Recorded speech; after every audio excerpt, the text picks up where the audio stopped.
Começando agora o 21º episódio. A gente agora esse mês está fazendo uma linha de super chefes por aqui e hoje é dia de conhecer a história do chefe Nelson. Ele tem um restaurante Sult aqui no Rio de Janeiro, em Botafogo. É maravilhoso, um italiano que tem ganhado muitos prêmios, não é isso? Rio Gastronomia. A gente ganhou no Rio Gastronomia o custo-benefício, né, esse ano.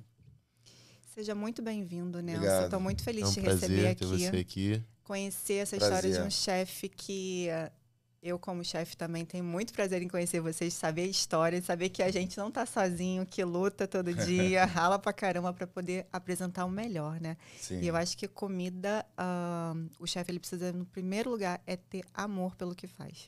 Porque é cansativo, é estressante, né? Mas a gente tem tanto prazer em poder agradar e mudar o nosso melhor, Sim. que é o que faz toda a diferença.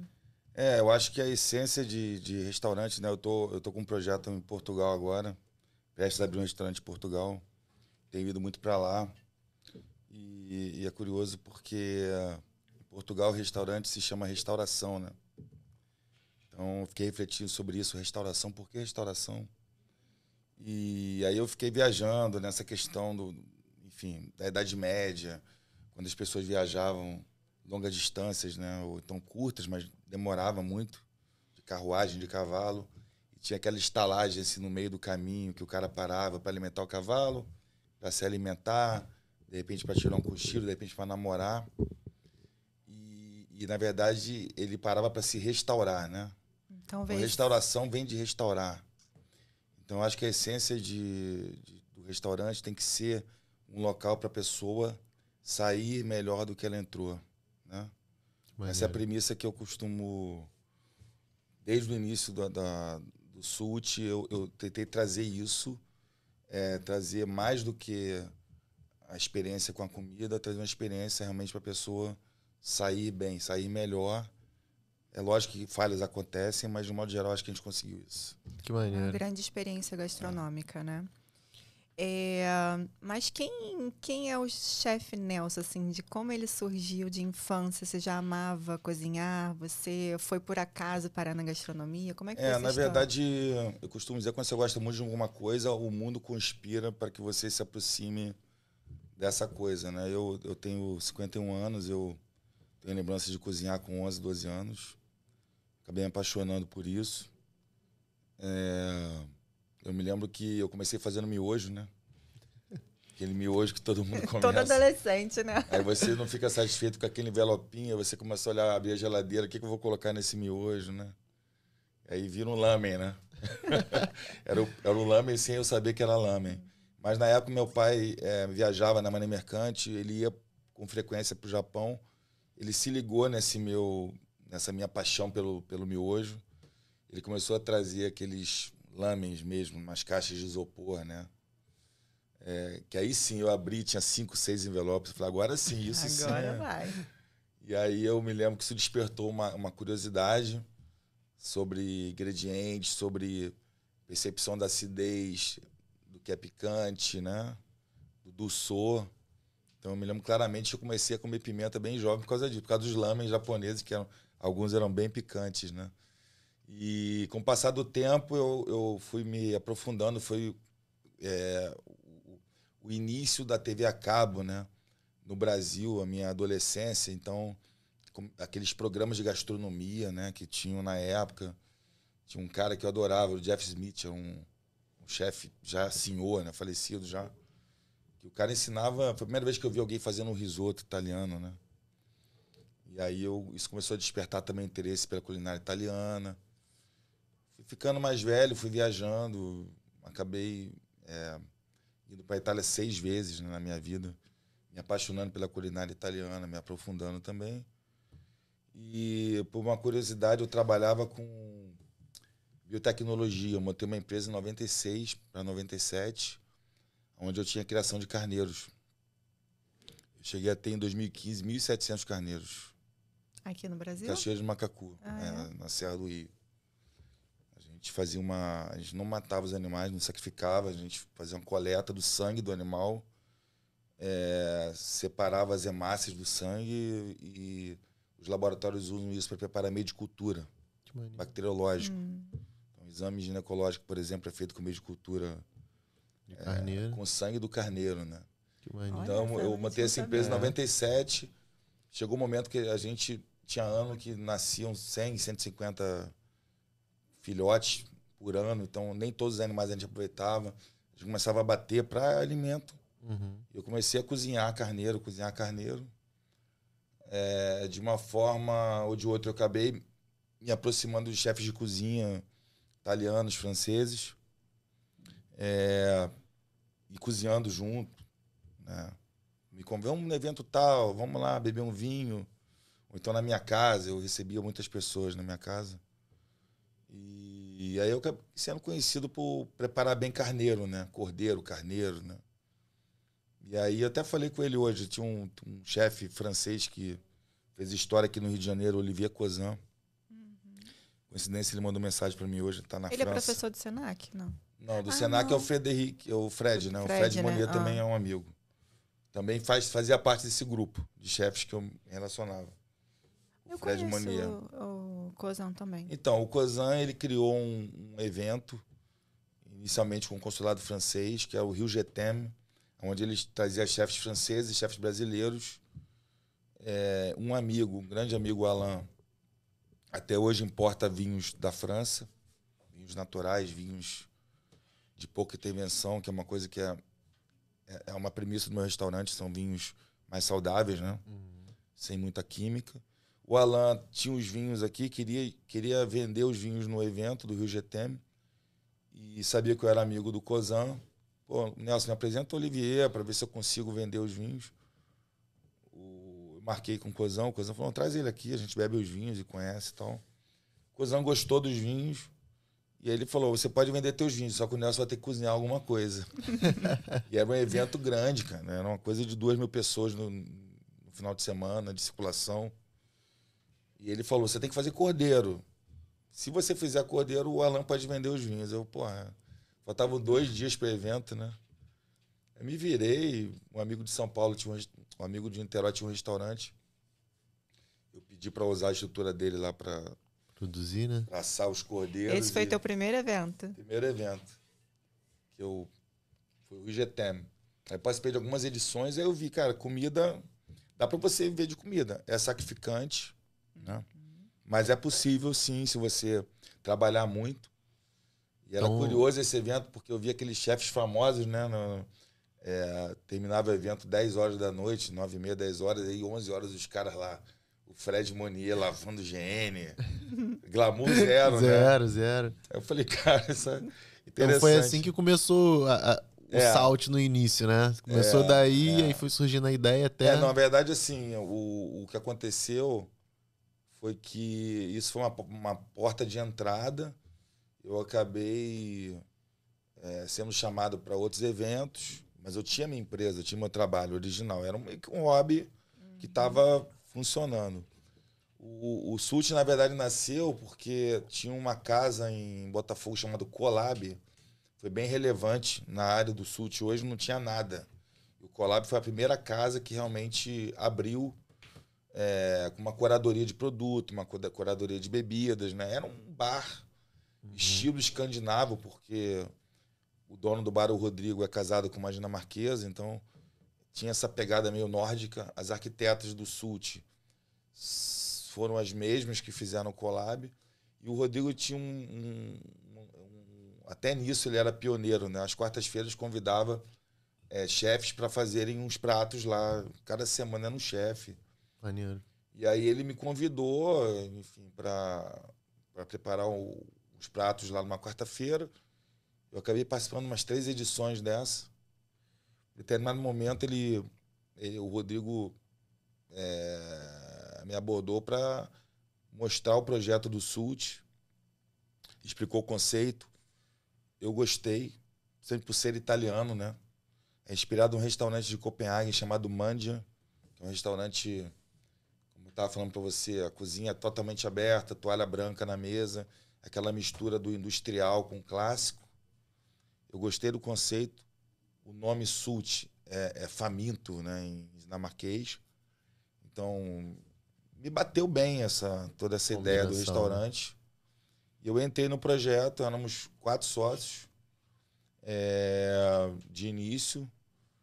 O chefe de cozinha era o Thiago Flores, até foi aniversário dele anteontem, ele comemorou no SUT, 40 anos.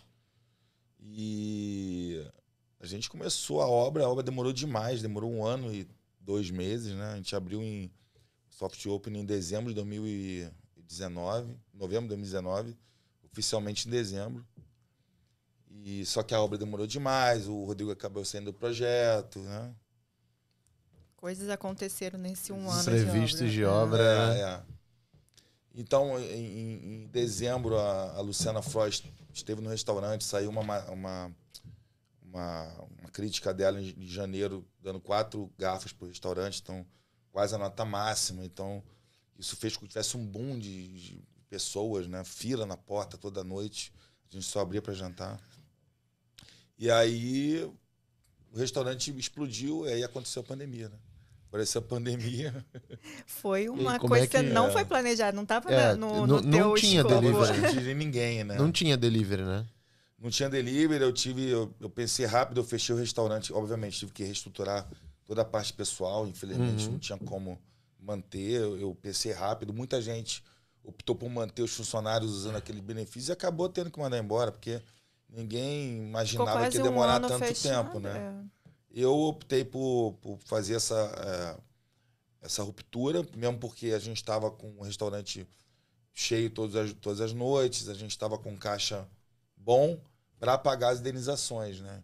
Então eu pensei, eu mandei a galera embora, paguei as indenizações e orientei, cara, a gente não sabe quanto tempo vai demorar isso aí, enfim. Fiquei com alguns elementos, poucos, cheguei a ficar com, acho que era eu, o chefe e mais 3 funcionários só. Ficamos, e o gerente. Ou seja, 4 funcionários, né? Éramos 22. E aí a gente, rapidamente, eu corri atrás junto com o chefe, a gente correu atrás de embalagens, testou algumas embalagens, testou receitas, para entender como vai chegar isso na casa da pessoa, né? Não como perder padrão também, que a gente né? acha correto, né? Ela até também perguntou do risoto. E também qual plataforma, onde que eu vou botar, como que eu vou fazer essa venda, quem vai entregar, eu acho que era essa é a dificuldade. uma parte interessante, né? Porque às vezes a pessoa tem um restaurante hoje e não tá no delivery, né? Qual foi a maior dificuldade, assim, quando vocês pivotaram a operação para ir pro delivery? Eu acho que a gente experimentou vários modelos, né? A gente tinha uma empresa que trabalhava com entrega de bicicleta, a gente tinha um motoboy, né? A gente trabalhou com iFood também, que tem toda aquela questão do custo, mas de alguma forma você acaba embutindo esse custo. Faz parte. O iFood tem sua importância, sua comodidade, né? E eu não tive problema nenhum com o iFood, por exemplo, nesse período que eu trabalhei. Hoje eu não trabalho mais, mas eu acho que a dificuldade maior mesmo é a incerteza, né? Você não saber. Tinha dias que você tinha muitos pedidos, que tinha pouco. Mas, de alguma forma, para a gente foi interessante no sentido de testar várias receitas. A gente fez... Vocês mudaram alguns pratos só para poder adaptar ao delivery, foi isso? A gente mudou o preparo dos pratos. Por exemplo, a milanesa. A gente tinha um blend de farinha para milanesa. De repente, a gente mudou esse blend para chegar crocante na casa das pessoas. Maneiro. A gente ficou até conhecido por isso, né? E tem alguns produtos também que nem performam no delivery, né? A gente testou de tudo, assim. O risoto, você estava perguntando o ponto da massa, como chegar bem. Tem a ver com preparo também, né? Você interrompe o preparo 1 ou 2 etapas antes. O cozimento ocorre no período, né? Também que está até transportando. chegar na casa da pessoa, né? Tudo isso a gente pensou, testou, né? Eu acho que foi, de alguma forma, a pandemia, no meu caso, a gente abriu, como demorou muito a obra, a gente abriu meio atropelado, sem muito treinamento de equipe, sabe? Acabou dando certo, o restaurante realmente estava um sucesso. Eu tive uma sacada intuitiva do início também, de fazer cadastro dos clientes. Isso é muito importante. No WhatsApp. Então, quando estourou a pandemia, eu devia ter ali uns 700 nomes de clientes já que faziam Isso é muito reserva. importante, né? Faziam reserva e a gente armazenava. Porque ter essa base de dados é o seu contato com o cliente, né? Se você tem zero contato com o seu cliente, você não tem o cliente. É verdade. É exatamente esse problema que o pessoal que trabalha só com delivery tem, que independe só das plataformas, ele não tem banco de dados nenhum. Então, se ele perde aquela plataforma, se aquela empresa vem a falir alguma coisa, ele não tem cliente nenhum. Acho que muitas coisas conspiraram a favor. O restaurante tem uma visibilidade, a própria visibilidade da imprensa, que teve uma visibilidade, embora eu nunca tenha tido assessoria de imprensa. Nunca foi planejado isso. Desde o início por não ter, eu queria uma coisa orgânica, um boca a boca. Podia ter dado errado, mas deu super certo, né? No final deu super certo, assim. Mas até hoje a gente tem esse cadastro, deve ter quase 3 mil nomes, assim. Até hoje eu faço isso. Isso é o ouro do restaurante. É o ouro ali que tá teu patrimônio. Mas assim, isso acabou criando uma interação com os clientes, onde a gente lançava os menus da semana, né? Parecia uma coisa diferente, criava esse... E aí isso acaba propagando, né? Um mandava pro outro. Até hoje tem cliente que vai no Sud, que foi uma cliente anteontem. Eu consumi muito um delivery, a primeira vez que eu tô vindo. Falei, demorou um pouco, né? Podia ter vindo antes, né? Mas é isso, cara. Eu acho que a gente se virou nos 30 por motivos alheios à vontade de todos. Em julho, o chefe teve que sair do restaurante. E aí a gente ficou naquele dilema, ficamos eu e mais um sócio. Vamos contratar outro chefe? Como é que vai ser isso aí? Aí eu falei, cara, quer saber? Eu vou ser o chefe. Eu vou assumir essa... Eu me sinto seguro para assumir essa função. E foi o que aconteceu. Eu assumi eu costumo dizer que eu sou chefe do meu restaurante. Nunca fui chefe de lugar nenhum antes, né? Mas foi isso que aconteceu. A gente encontrou o nosso modelo, entendeu? E tem o seu público específico, né?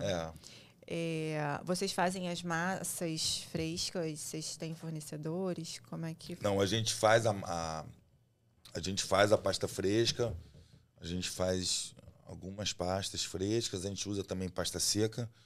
A pasta seca que a gente usa é uma pasta italiana, especificamente da Sardenha, uma pasta incrível, assim. Eu acho que a comida italiana, ela precisa ser muito focada em produto. Porque ela é uma culinária relativamente simples, não tem muita técnica, né?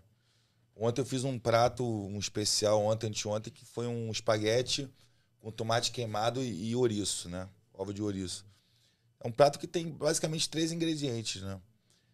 Só que aí você tem uma manha ou outra para puxar mais sabor, mais umami, mas nenhum prato do sul tem mais do que 5 ingredientes. Se você pegar a ficha técnica, tirando sal, pimenta, azeite e limão, digamos assim, que é a base da culinária mediterrânea, não passa de 5 ingredientes. Nem a lasanha que a gente faz, que é uma lasanha que acabou sendo conhecida, ela é uma lasanha que, em termos de receita, ela é simples. A gente dá uma piradinha ali na apresentação, mas, de uma forma geral, é uma receita simples. Então, eu acho que, desde o início, a minha ideia era trazer sabor com poucos ingredientes. Eu acho que a gente conseguiu isso, né? Isso é sensacional, porque assim, se você tem poucos ingredientes, você também tem um modo de preparo mais rápido, mais fácil. Se você tem poucos ingredientes, o custo do teu produto também é menor, né? Então, se você consegue unir a parte de restaurante super bem, né, em relação a custo, tempo, preparo, e também você oferecer o que seria simples para você, a experiência do teu cliente é muito sensacional, ou seja, você decora, faz uma apresentação maravilhosa e parece que é um prato de outro mundo, né? Eu acho que eu tenho muito curadoria de produto, né? Você tem razão. De alguma forma, você simplifica a tua operação com um número menor de ingredientes, mas, ao mesmo tempo, a minha busca é sempre o melhor ingrediente. Então, ainda que seja um tomate, ainda que seja um custo mais alto, eu só uso sêmola italiana, napolitana, por exemplo. Minha pasta é sêmola e gema de ovo só. Eu costumo dizer, eu adoro trabalhar com produtores locais o mais próximo possível. Meu vongo, ele vem de Arraial do Cabo. Minha botarga é feita em Búzios. De uma forma geral, eu trabalho com quem está perto, mas eu acho que tem coisas que não tem no Rio de Janeiro. Eu trabalho com lambreta. Não tem lambreta aqui, né?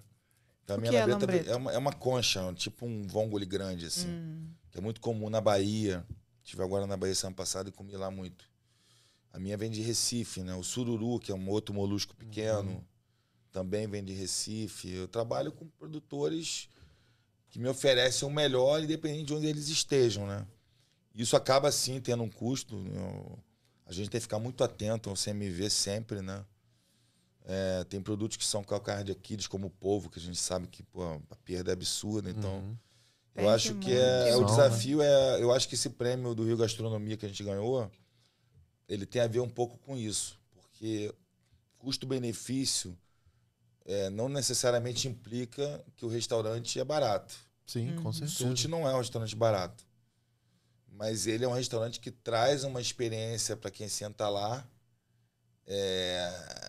onde a pessoa se sente pagando um preço justo.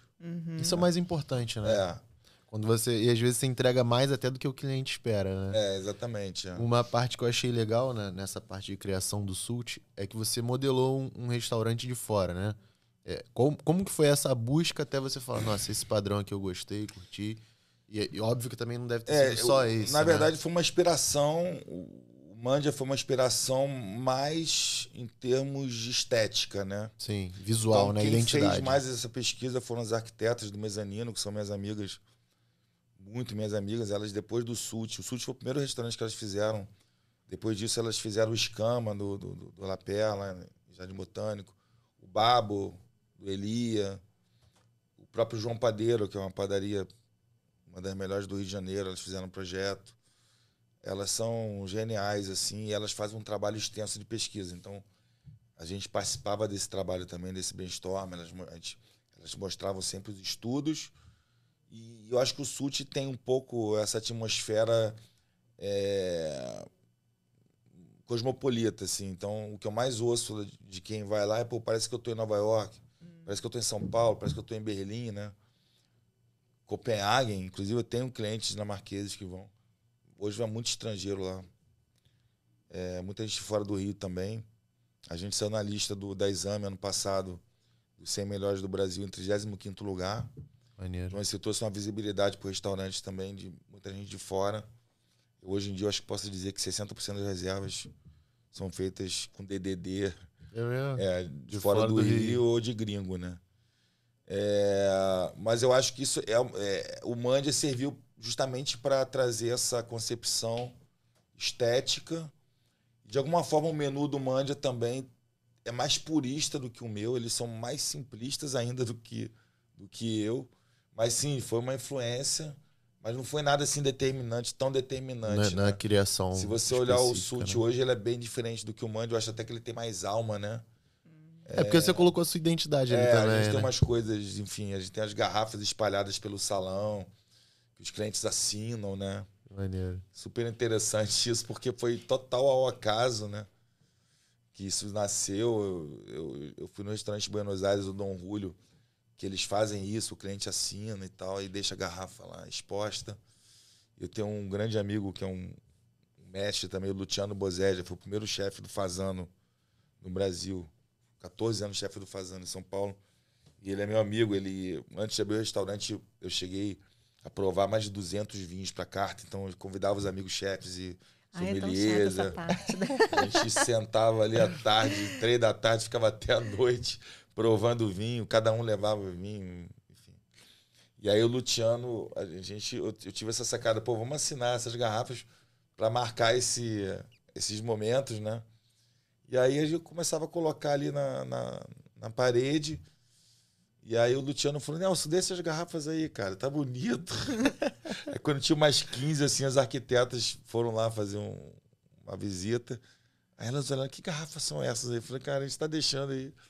Ah, deixa, tá legal, vai compor. Hoje você vai lá, tem garrafa, tudo quanto é canto. Né? Maneiro. Então tem esse toque, assim. Eu tenho meu sócio em Portugal. O irmão dele vai muito no Sult. E ele costuma dizer, ele mora fora também, ele fala, cara, você conseguiu uma coisa interessante, você trouxe um restaurante que tem um certo nível de conforto, um requinte no talher, no prato, numa taça de vinho, mas ao mesmo tempo com alma de boteco, né? Que as pessoas acabam conversando na mesa do lado, é uma coisa meio sutil, um pouco isso. Por isso que eu acho bem diferente do Mandia. Certamente o Mandia não tem essa mais atmosfera. Frio, né? Provavelmente. Eu acho que na hora de você decidir montar um negócio, você tem que... Você pode se inspirar, sim, em outros sucessos, né?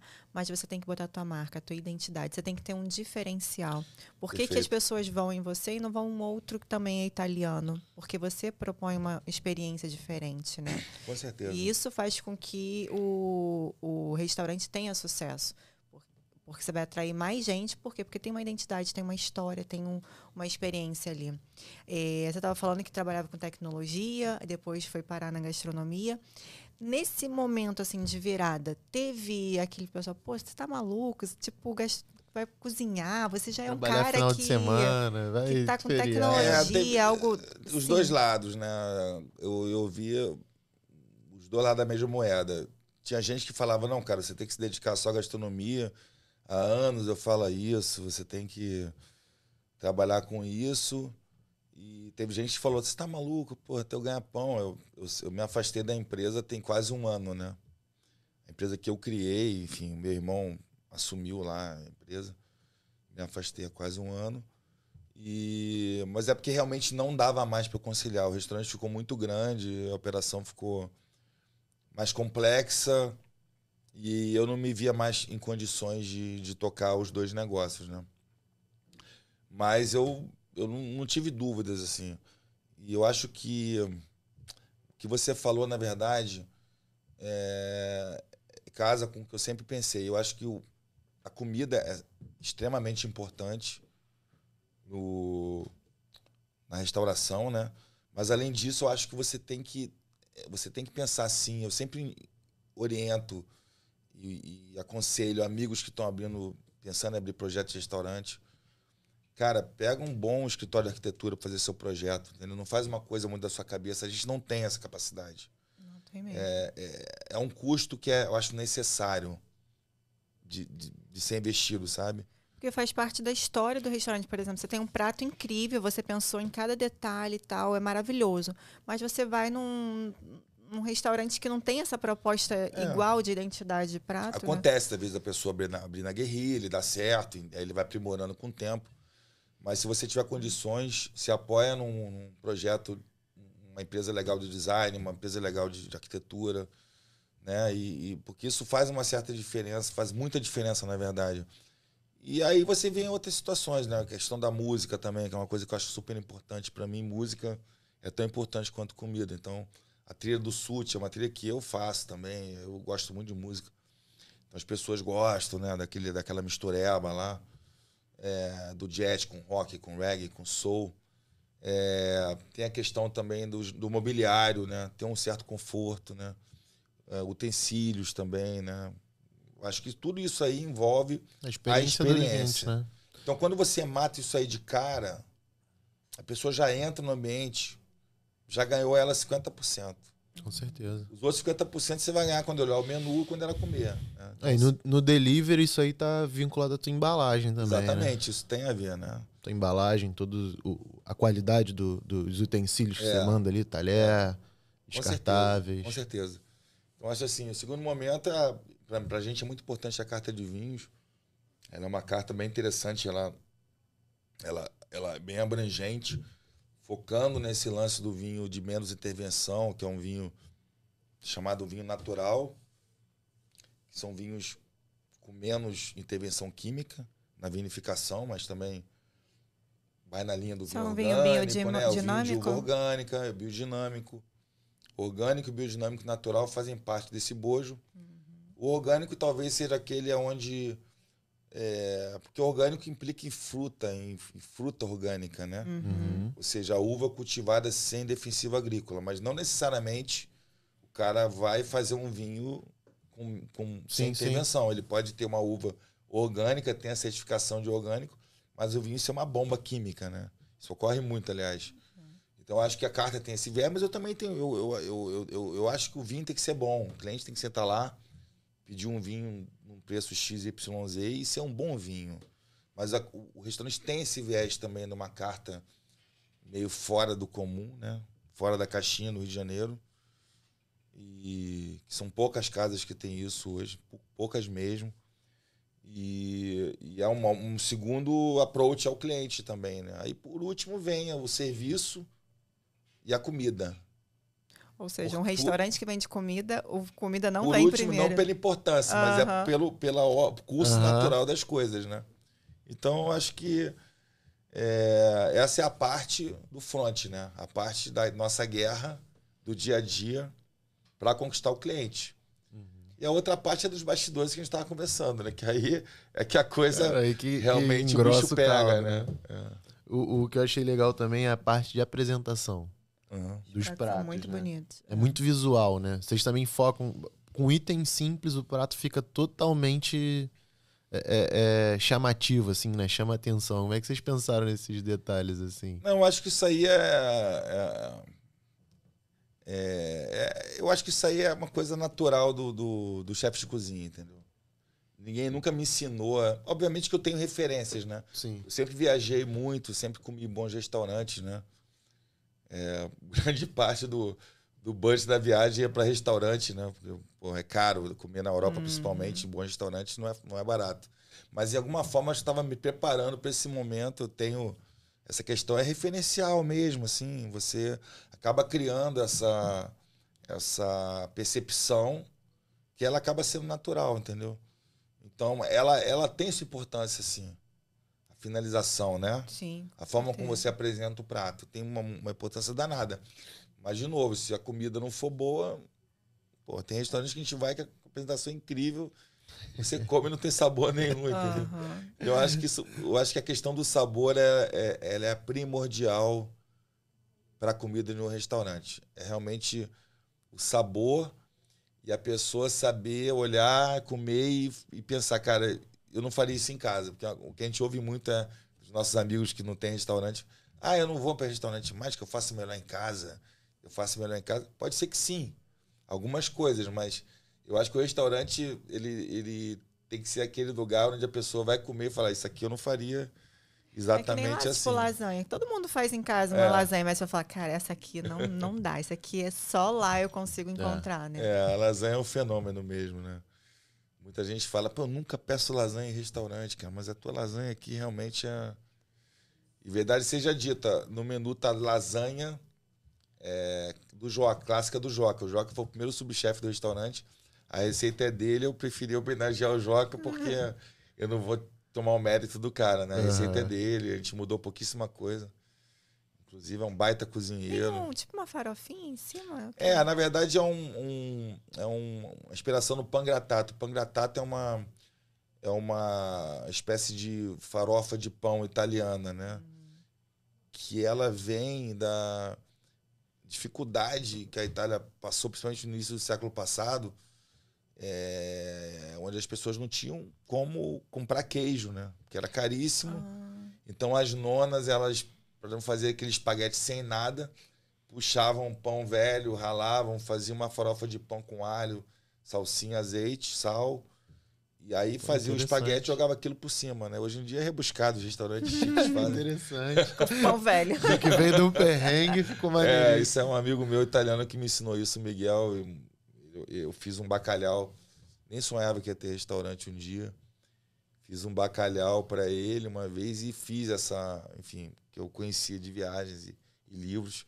Fiz o pangrattato enfim, fiz uma crosta de pangrattato no bacalhau. Ele comeu e falou, cara... Começou a ficar emocionado. Eu falei, o que foi, Miguel? Você tá passando bem? Ele falou, não. É porque isso aqui a minha avó fazia, minha mãe fazia para mim quando eu era criança. Não tinha grana para comprar queijo. Ela fazia espaguete com esse pangrattato, né? Só que o nosso não é adaptado, a gente usa panko, enfim. Mas a gente a minha busca é realmente fazer o pangrattato clássico. Mas por enquanto ele não tá dando, não. Mas a gente vai conseguir. Vai. É porque no nosso restaurante, né, a gente tem coisas que precisa realmente só a gente faz, só tem o nosso jeito, é muito artesanal. Sim, Tem outros que não vale a pena, então a gente terceiriza alguns produtos, sim, porque a gente prefere dar atenção a determinadas coisas que a gente considera mais importante, né? sim. Se você quer abraçar o mundo, às vezes você não consegue Isso fazer. passa muito pelo menu, né? Então, o meu menu é muito chuto. Eu devo ter aí 8 entradas, 11 pratos ou 12 no máximo e 4 sobremesas. Então, sendo que dessas entradas, uma é ostra. Então, ostra não tem preparo, você abre a ostra, né? Mas eu acho que isso passa pela simplicidade também. A gente faz tudo lá. Do tiramisu, a gente faz o biscoito, o savoiardi, né? Que é o biscoito do tiramisu. A gente faz nossas geleias, né? Das sobremesas. Todos os molhos, todos os azeites, enfim, aromatizados, a gente produz lá. Mas no final, como o menu é enxuto, a gente consegue segurar essa onda e produzir tudo na casa. Mas é um restaurante realmente que tem uma lista maior do que oferece, a terceirização é necessária, né? Uhum. Terceirizar eu não digo, mas eu acho que uma busca que a gente está tendo agora é ter uma cozinha de produção, né? Para complementar a cozinha do restaurante. A cozinha é muito pequena, então a gente meio que junta, prepara com almoço e jantar, né? A gente não fecha, então a gente abre meio-dia, vai até a noite. E E aí vai produzindo tudo ali naquele vai mesmo local. produzindo, às vezes, durante o serviço da tarde, né? Isso é uma coisa que me incomoda um pouco, porque fica um pouco atropelado. E fica, às vezes, de bagunça, assim, na cozinha, né? Exato, é. A gente procura fazer o melhor, mas é uma coisa que me incomoda um pouco. Eu não diria a minha busca uma terceirização, mas eu diria uma cozinha de produção, de repente, para trabalhar de madrugada, ou numa segunda-feira, quando a gente não abre. Fazer os molhos, fazer os Fazer os molhos, pré-preparos, fazer né? as pastas frescas, né? É uma coisa que eu tenho estudado, analisado, sim. Então, qual seria a tua maior dificuldade? Alguma coisa que você fez e não deu certo, você teve que adaptar correndo? Acho que a pandemia foi uma dessas, mas foi forçado, né? Mas teve algum erro que você cometeu que a galera poderia aprender? Não, eu acho que comigo aconteceu o caminho inverso. Acho que a gente errou muito no início e foi acertando, né? Com o tempo. A pandemia, o que me trouxe de interessante era o fato de eu só abrir para jantar. E com a pandemia a gente começou a abrir, cara, para almoço e jantar. E quando voltou a atendimento ao público, eu não via mais sentido em não ter almoço. Então eu realmente. E era equivocada a decisão de só ter jantar, né? A operação não ia se tornar saudável nunca, né? Exatamente, porque o custo é alto e você ter Exato. que ficar fechado a maior parte do tempo. O tempo que fica aberto à noite é curto, né? Pequenininho.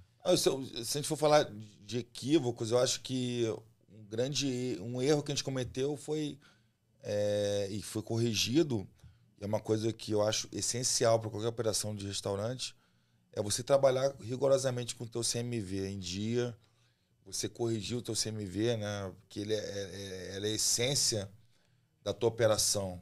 É ele que vai impactar no fluxo de caixa, né? Você saber exatamente qual o custo daquilo que você está oferecendo é essencial para você precificar. Então, quando a gente fez uma análise bem rigorosa do CMV, que foi até recentemente, a gente observou que tinha prato que a gente estava praticamente empatando e alguns perdendo. A gente estava dando praticamente prato de graça, entendeu? Sério. Então, isso é uma coisa que eu demorei um pouco para despertar para isso, porque também a coisa foi crescendo, atropelando e... E às vezes o volume ilude, né? Como tem um volume muito alto, Totalmente, né? você acha que tá vendendo muito, mas aí o caixa que responde, né? Por outro lado, eu interajo muito com donos de restaurantes, tenho muitos amigos na área, e eu já entendi, restaurante não é um negócio com a margem alta, não é. Ele tem a margem baixa e você tem que trabalhar muito com o teu fluxo de caixa, dimensionamento de compras, atrelar as compras ao teu faturamento é importante. Então, se você me fala de um erro que eu tenha cometido, talvez tenha sido esse, assim, de não ter talvez por não ter vindo do ramo, né? Eu tinha outra empresa, mas uma empresa completamente diferente. Eu tive que trocar o pneu com o carro andando. Mas eu acho que Mas faz parte, né? Muita gente passa por isso. Só não pode fechar os olhos e fingir que as coisas não estão acontecendo, né? Pois é. Eu sou a parte criativa, né? Ele é a parte administrativa. Tem muita coisa que eu aprendo, ou que eu observo em outro lugar. Eu falo, vamos votar, eu tive uma ideia, vou fazer isso. Ele fala, peraí, vem cá. Mas você vai conseguir produzir? Você vai conseguir ter escala? A gente vai conseguir comprar? Não sei o quê.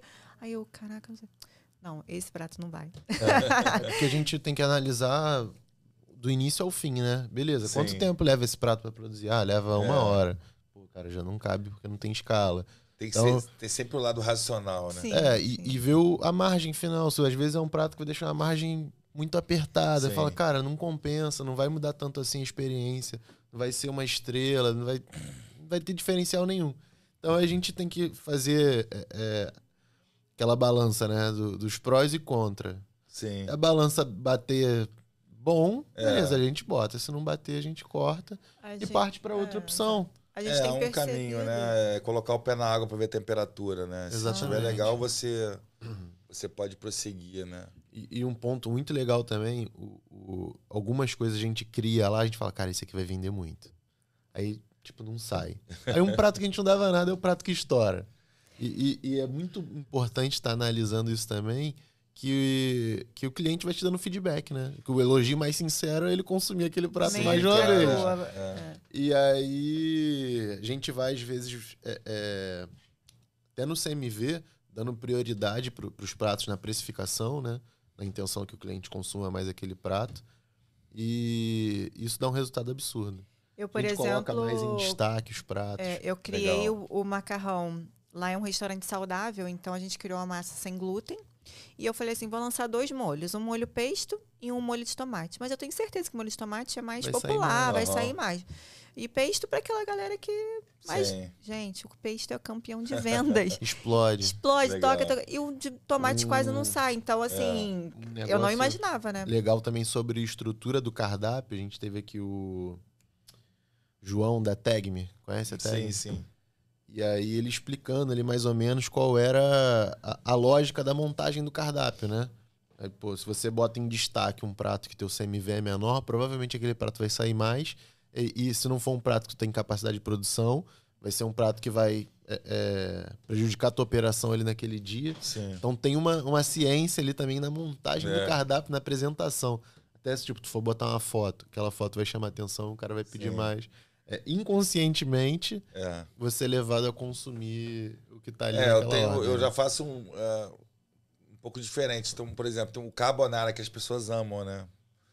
Eu não posso colocar o carbonara no menu. Se eu colocar no menu, só vão pedir carbonara, né? E se pedirem 6 carbonara, minha cozinha vai ficar um caos, porque carbonara é um prato que você tem que fazer na hora. Né? E de forma individualizada, você tem que fazer um por um, né? Então é aquele prato secreto, a pessoa sabe, quem sabe pede, porque é carbonara. E em alguns restaurantes eu já vi carbonara, destoando muito, sei lá, os pratos na faixa de 60, 70 reais, carbonara 120. Sim. Você fala, caraca, cara, por quê? Exatamente por isso. Nem quer. Exatamente por isso e também tem pelos insumos, né? Porque o carbonara autêntico mesmo, você tem que usar o pecorino romano, você tem que usar o guanciale, que é a bochecha do porco, curada, e bastante gema de ovo, né? De preferência caipira. Então, ele é um CMV alto, mas certamente aí também é na intenção dele não sair muito, não sair tanto. O da Rava é uma experiência, né? Ele faz na hora, na frente da pessoa, assim. Dizem que não é dos melhores, não. Mas a experiência, todo mundo quer comer porque, visual, né? faz na hora, bota o... Sai bastante lá. Eu não conheço. Eu acho ela bem legal, mas eu não conheço o carbonara dela, não. Mas carbonara não tem muito mistério. Ele é aquilo ali. Gema de ovo, pecorino, pimenta do reino e carinho. Gema de ovo. Mas é legal, o que dela, como é que fala? O garçom que faz na frente do cliente, legal. Entendeu? Bota tudo naquela capa de queijo, né? E vai maçaricando. Eu já pensei em fazer algo parecido, mas Não dá, o meu. Vão ver lá a noite, a loucura que é, cara. Não dá pra fazer muito preparar a mesa, não. Pelo contrário, no restaurante, como não tem divisão da cozinha pro salão, tem um móvel que divide a cozinha do salão, né? Então, às vezes, a gente tá na cozinha, a gente leva o prato na mesa, o cozinheiro leva na mesa. Às vezes, meu chefe de salão vai finalizar o prato. Maneiro. Falando nisso, a gente tem que ir lá, tá? Estamos super convidados. Tem que ir, sim. E a sua maior aprendizado, assim, coisas que você poderia deixar de lição, assim, pra galera que foi Eu sua acho experiência? que a gente conversou brevemente sobre isso, né? Eu participo de alguns grupos de restaurantes, né? E eu percebo muita reclamação com coisas que estão além do nosso controle. É mais como um divã, né? Que a pessoa reclamando. É impressionante como todo dia tem choro, reclamação. Lógico, cada um sabe onde dói seu calo, né? Mas eu acho que no nosso caso dói todo mundo. A gente passa pelas mesmas dificuldades. Então, o que eu acho é que a pessoa tem que saber, quando se mete nesse ramo, é que os problemas vão acontecer. Principalmente em relação ao pessoal. Isso é uma coisa que é inerente ao negócio. É um negócio de alta rotatividade. Eu tenho funcionários que estão lá comigo desde o início, há 3 anos. Mas a rotatividade realmente é bem grande. E isso faz parte. Entendeu? Eu acho que a gente não tem que encarar isso de uma forma natural. As outras questões são inerentes ao nosso negócio, né? Não existe uma abordagem devida para os restaurantes, né? O governo é nosso inimigo, né? Na verdade, né? As alíquotas são altíssimas, né? Os impostos os tributos absurdos.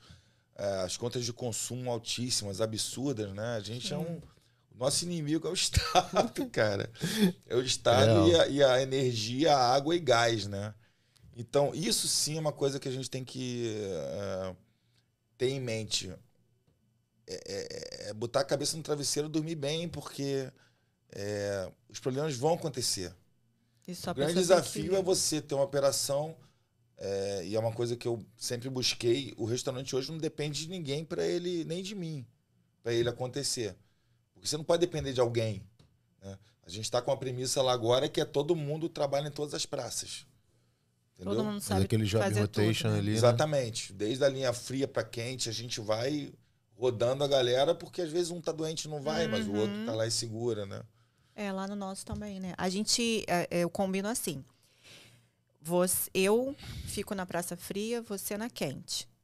Mas se a praça quente estiver precisando de mais suporte, o do frio vai para lá e o contrário, né? Todo mundo sabe fazer tudo. Só que tem um responsável de cada setor, entendeu? De cada praça. E aí funciona muito bem. Porque também quando vem um problema, poxa, minha salada veio com um bichinho. Tá, mas quem foi que fez a salada? Quem foi que lavou e higienizou? Não é todo mundo, tem uma pessoa específica, entendeu? Então, a gente sabe também onde recorrer. Se fosse uma empresa, é o chefe daquele setor. Vou falar. Então, basicamente é isso. Eu acho que problemas fazem parte e a gente não deve se desesperar com isso. E é por isso que nem todo mundo tem estrutura emocional para ter restaurante, né? De repente, a pessoa, como você disse, é apaixonada por cozinhar, cozinha em casa, recebe os amigos. Você tem que ter um restaurante algum dia. Eu ouvi muito isso, né? No meu caso, realmente, eu vejo que eu nasci para isso, né? Então, você está muito feliz com a decisão que você tomou nessa transição muito feliz, de carreira. Imagina esse desafio agora de Portugal. Abrir um restaurante na Europa, uma coisa que eu não imaginava, mas a oportunidade apareceu. Então, vai ser aonde? Vai ser em Cascais. Vai ser próximo a Lisboa, né? Vai ser Sult também. Vai ser um italiano... Só que a diferença é que não vai ser um italiano com influência brasileira, vai ser um italiano com influência portuguesa, né?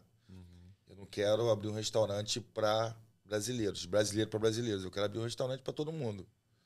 Então a ideia é um Sult, não estou no escuro, estou fazendo pesquisa há mais de um ano. Eu tenho um network em Portugal já relevante com a galera da gastronomia, do vinho. Então o restaurante já está de alguma forma, conectado com Portugal.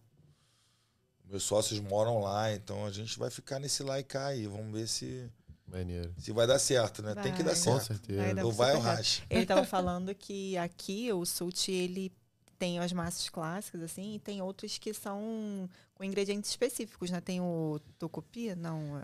O meu pai é do Pará, minha mãe é do Ceará. Então, desde jovem, eu me habituei a conhecer esses ingredientes e tal. Foi uma influência natural para mim, né? Desde criança, né? Então eu tive quando eu assumi a cozinha, eu pensei, cara, vamos exercitar isso de alguma forma. Eu tinha vontade. Eu tenho um prato lá que é o pirarucu fresco com risoto de tucupi e jambu. Que é um prato, eu nunca tinha visto um risoto italiano. Ele é um risoto clássico italiano, com grana padano, manteiga, com tucupi e jambu. Mas combina pra caramba, fica uma delícia, né? E aí a gente tem esse prato, é um exemplo desse mix aí. O arantini de abóbora com queijo da canastra, que também é uma coisa bem brasileira. O sururu também, fettuccine fresco com sururu. Que é aquele mexilhãozinho que tem muito na Bahia, no Sergipe, né? Em Alagoas. A gente faz lá essa pasta fresca, que é uma coisa diferente. Os italianos ficam, acho, diferente, gostam, né? A releitura do prato para a região, né? A gente faz traz esses elementos brasileiros para alguns pratos, mas tem preparos clássicos, tem pratos receitas estritamente, rigorosamente fiéis às italianas, tem de tudo. A gente procura não se prender a nada, mas, se possível, se puder ter essa influência da culinária brasileira, a gente faz, né? Eu acho que funciona. Eu não sou italiano, sou carioca. Meu pai é do Pará, minha mãe é do Ceará. E o consulado italiano me convidou para ser o chefe da Semana Republicana ano passado. Que maneiro. O jantar para 350 pessoas lá no rooftop lá do consulado. A mulher do cônsul falou: o melhor jantar que a gente já teve aqui. Eu falei: obrigado. Não sei nem falar italiano, é uma vergonha. Uma vergonha. Eu queria estudar, mas não tive tempo ainda. Então, eu quero deixar um recadinho aqui, porque o Nelson contou aqui, né, a sua história de transição. Ele tinha uma empresa, tomou coragem para abrir o seu restaurante. Então, talvez você esteja passando por esse momento também. Se é o teu sonho, vale a pena você ir atrás. Porém, estuda bastante. Não vá como uma aventura, né? Vai como uma mudança realmente de carreira e de forma profissional. Acho que esse é o... Muita gente acha, fala assim, meu sonho, eu gosto de cozinhar aqui para minha família, então eu vou abrir um restaurante.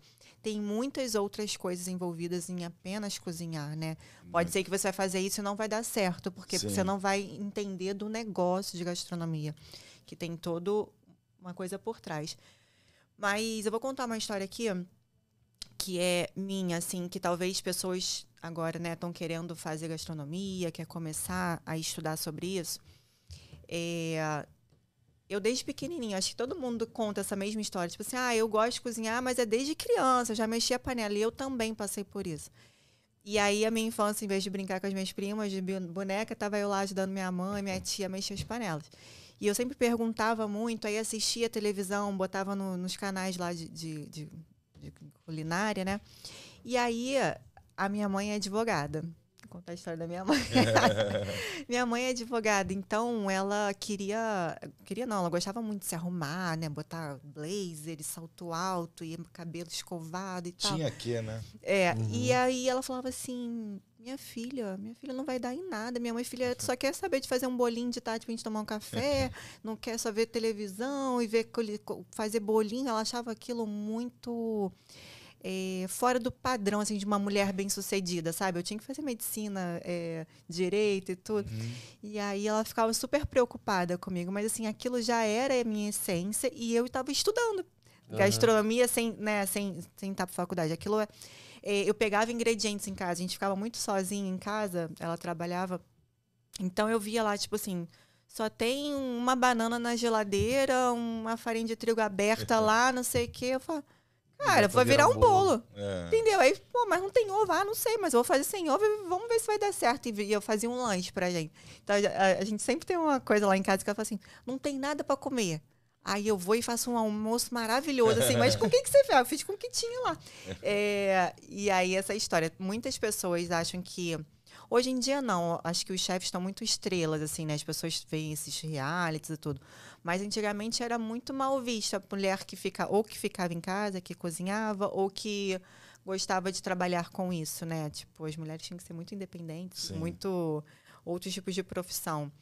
Então, talvez tem pessoas que não fizeram por medo ou se sentindo meio diminuída por isso, né? Mas definitivamente isso mudou, né? Independente das estrelas, dos programas, acho que hoje em dia é uma profissão que nem sempre paga bem, né? Mas é uma profissão que se você se dedicar, se esforçar, você vai conseguir viver, você vai conseguir ganhar você vai ter seu ganha-pão, você vai conseguir viver daquilo, né? Mas definitivamente hoje é visto de outra forma. Com certeza é visto de outra forma, né? Mas repito, é isso. A pessoa se dedicar, se for realmente genuíno esse sonho, como você disse, ela se prepara. E eu costumo dizer, não pensa só na comida, pensa no geral, que ainda assim tem variáveis que podem dar errado. E dar errado também faz parte da vida, né? Eu tenho um grande amigo, que para mim é o maior empreendedor que eu conheço, que é o Marcos Espinosa, peruano, que está no Brasil já há 12 anos. Um grande amigo meu, ele tem restaurante Rio, São Paulo e Brasília. E ele já fechou vários restaurantes. Mas ele também só esse ano abriu 3. Esse ano. Né? De 2023, né? A gente está em março. Caraca, por mês. Eu tô lembrando que está... Ele é um pouco maluco, né? Não sei se ele vai ver o programa, mas eu falo para ele, então não tem problema. Mas eu acho que ele, de alguma forma, tudo serve de aprendizado, entendeu? Então, certamente hoje ele erra menos do que errou. Eu acho que a premissa da cozinha, da culinária, ela vale também para o restaurante, que na culinária a gente sabe que se trata de erro e acerto. Erro e acerto, você erra, uma hora você não erra mais e vamos para frente, né? Por isso que eu acho legal as escolas têm esse papel de diminuir o erro, né? Você vai na certa. Você aprende da maneira certa. Nós, cozinheiros autodidatas, a gente aprendeu errando, né? Muito. Né? E o restaurante também se trata disso.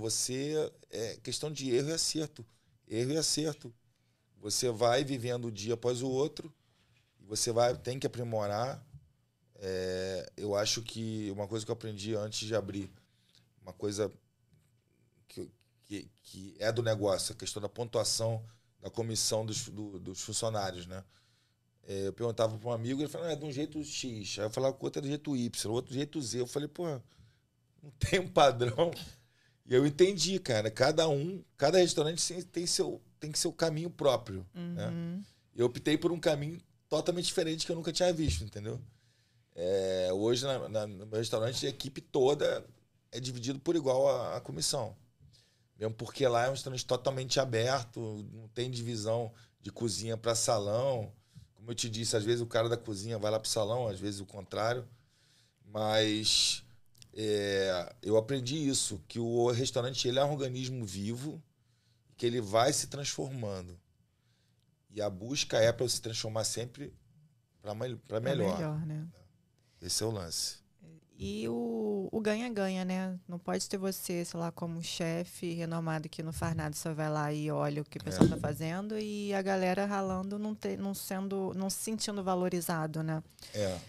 Isso é importante. A valorização do funcionário, ela é extremamente importante, né? Essa sensibilidade tem que se ter, a despeito de a gente saber da rotatividade, a despeito de a gente saber que talvez o funcionário não vai ter esse compromisso com você, mas enquanto ele estiver lá, ele tem que se sentir, sim, valorizado, né? E acolhido. Obviamente que tem funcionários que erram, que se equivocam, que não se adequam, mas eu acho que é importantíssimo você valorizar o cara que responde muito bem, né? O bom funcionário, né?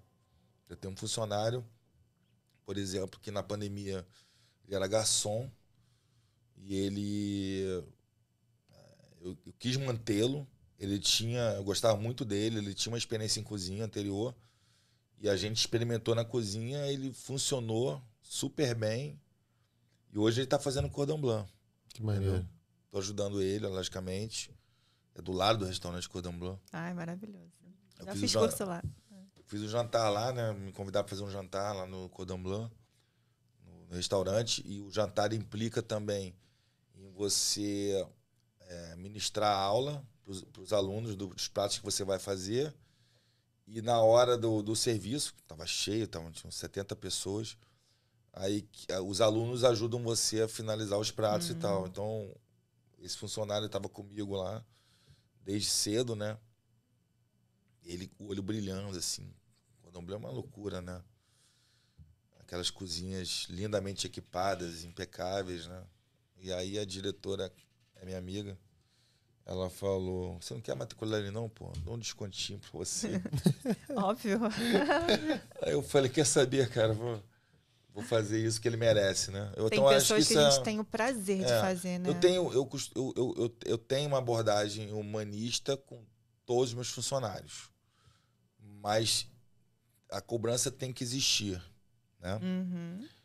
E isso passa também pelo que a gente conversou sobre a vocação de ter restaurante. Você tem que ter a frieza de separar a parte pessoal da parte profissional. Então, eu já fui obrigado a demitir funcionários que eu gostava como pessoa, mas para o negócio aquele funcionário estava fazendo mal. Entendeu? Então, isso tem que existir. E é uma coisa que nem todo mundo tem, né? É difícil, você vai arrastando. Poxa, entendeu? Eu gosto tanto do cara, o cara vai perder o emprego. Não sei. Bom, mas ele já tá fazendo por onde, né? Não sou eu que tô... Pois é, então assim... E outras coisas também. Às vezes o cara não se adequa no teu projeto, mas se adequa em outro projeto. Tem funcionário meu que não se adequou ao meu projeto, mas eu indiquei para amigos e deram super certo lá, entendeu? Isso exatamente passa pelo que eu tô falando. Você tem que ter a frieza, porque, cara, se não tá funcionando... Nesse momento, acho difícil mudar para frente, entendeu?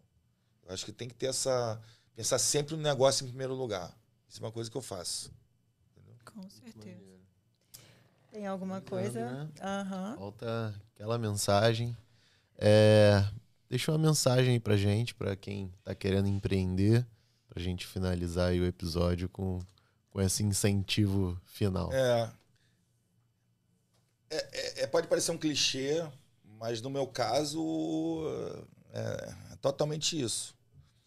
Eu realmente tinha o sonho de ter um restaurante, eu sabia que em algum momento isso ia acontecer, eu tive oportunidades anteriores, também super oportunidades, mas eu não acreditava no projeto, ou então não acreditava no ponto, não me sentia preparado, mas de fato é um sonho. Se você tem esse sonho, se você persistir, eu acho que o universo conspira assim a favor de você alcançar, entendeu? Eu estou vivendo realmente um momento pessoal incrível, assim, estou me sentindo bem realizado. Tem muitos desafios pela frente, mas eu também não tenho receio nem de fracassar. O fracasso também não é uma coisa... o medo do fracasso não pode te impedir de realizar. Avançar, né? Quantas pessoas a gente conhece que tem excelentes ideias e falam, mas nunca executam, né? Sempre ficam travadas. Eu acho que você tem... pessoas assim.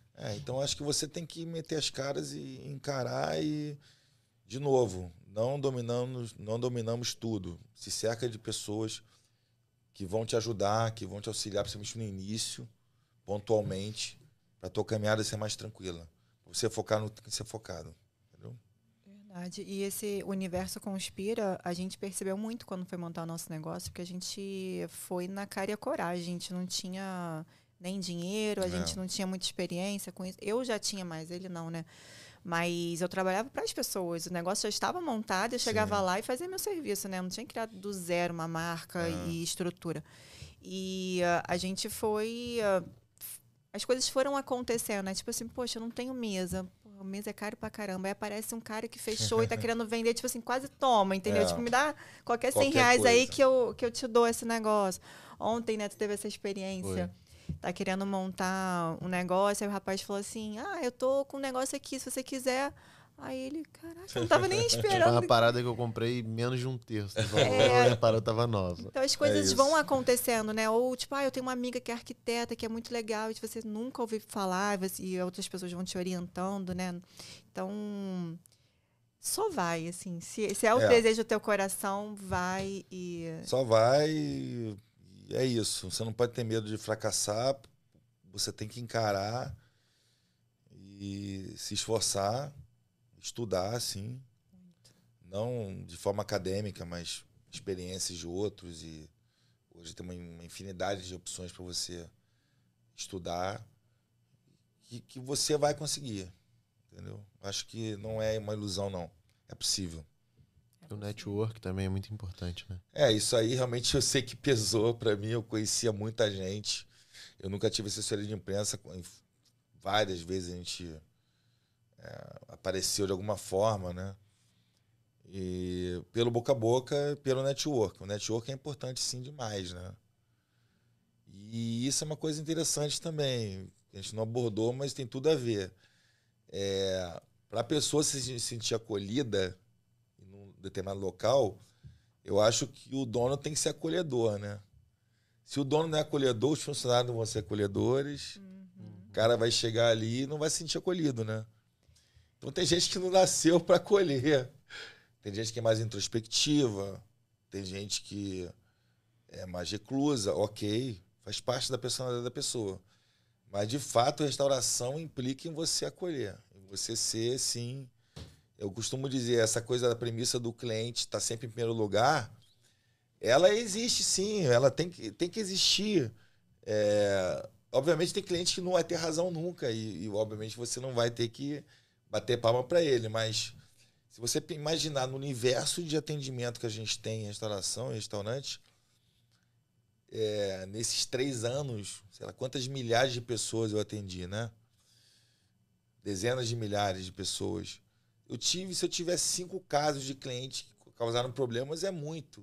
Você não pode pegar aquele caso específico e criar um padrão, né? Criar um...